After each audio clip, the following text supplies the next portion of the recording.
Assalamualaikum warahmatullahi wabarakatuh. Hai teman-teman, gimana kabarnya? Semoga semua sehat dan dalam lindungan Allah Subhanahu wa taala. Jangan salfok sama baju aku yang masih sama kayak video-video kemarin, karena memang aku bikin videonya di satu waktu ketika lagi nggak mager, lagi bisa bikin video. Jadi aku bikin beberapa untuk aku stok uploadnya tetap bertahap gitu. Nah, sesuai judulnya, jadi di sini aku mau sharing mengenai USG gitu. Di sini mungkin beberapa ada yang kayak dengar, kenapa sih tiap hamil perlu dilakukan USG, atau zaman dulu nggak pernah USG tapi tetap baik-baik aja kok sampai lahiran gitu kan ya.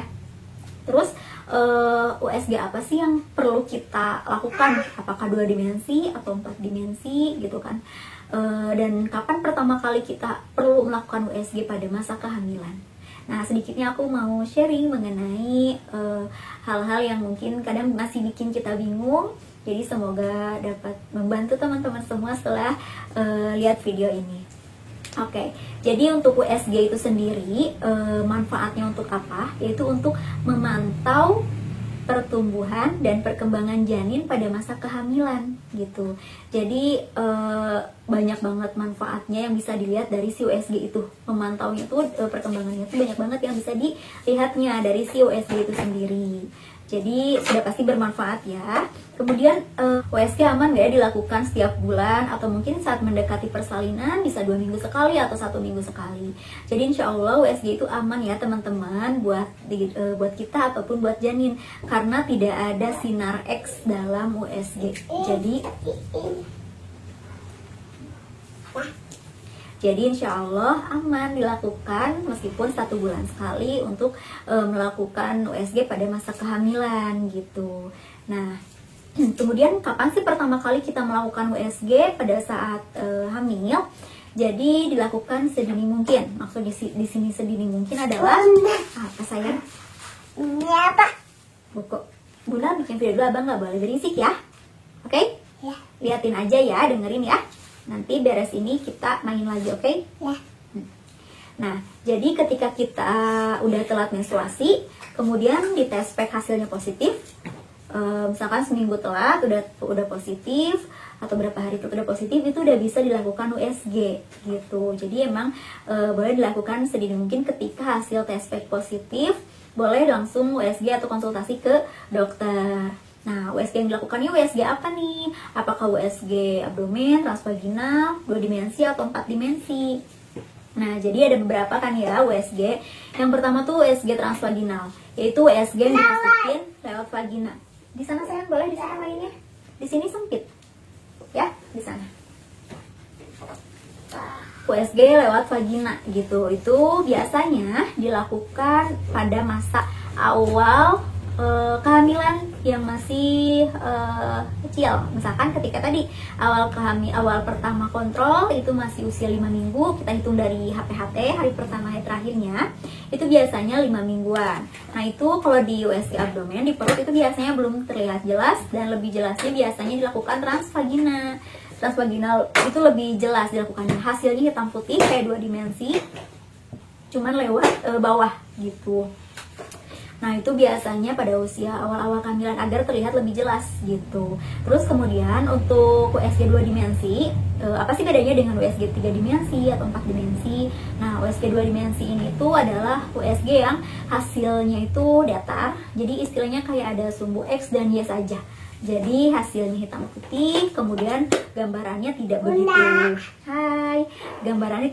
begitu cukup jelas untuk orang awam kayak kita misalkan untuk melihat. Jadi dokter akan menjelaskan secara detail. Itu manfaatnya USG 2 dimensi. Iya, mau disimpan nggak? Enggak. Jangan ya. Itu USG 2 dimensi gitu, untuk melihat janin dalam keadaan 2 dimensi gitu. Nah, untuk 3 dimensi, itu 3 dimensi itu tadi kayak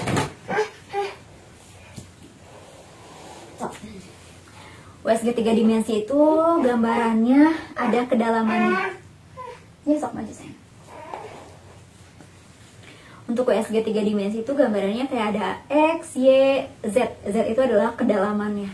Jadi melihat secara bentuk yang lebih detail dari si janin kita. Sedangkan untuk USG 4 dimensi yaitu USG 3 dimensi yang bergerak.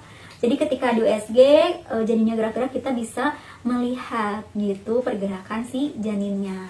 Nah, usia berapa sih biasanya dilakukan USG 4 dimensi? Jadi USG 4 dimensi ini tuh biasanya dilakukan ketika masa kehamilan udah agak besar. Misalkan dari usia 24 minggu atau sampai 28 minggu itu udah mulai bisa dilakukan USG 4 dimensi. Nah, biasanya kalau awal-awal trimester 1 biasanya USG 2 dimensi gitu.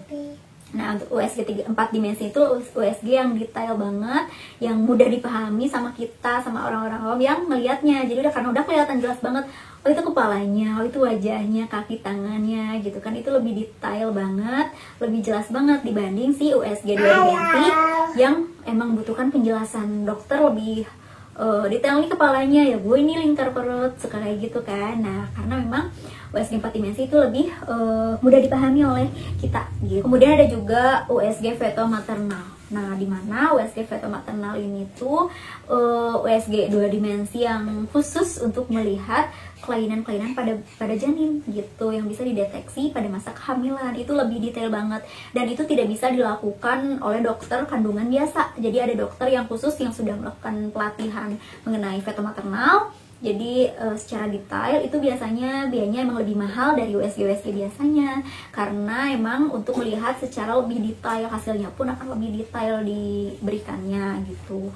Dan kalaupun misalkan kita normal-normal aja nih tapi ingin melakukan feto maternal, itu bisa aja, cukup 1 kali melakukannya untuk melihat secara keseluruhan gitu. Tapi kalaupun enggak dan tidak disarankan juga tidak apa-apa. Nah gitu teman-teman, jadi itu perbedaan antara USG 2 dimensi, 3 dimensi, 4 dimensi. Semoga bermanfaat. Terima kasih yang udah nonton. Assalamualaikum warahmatullahi wabarakatuh.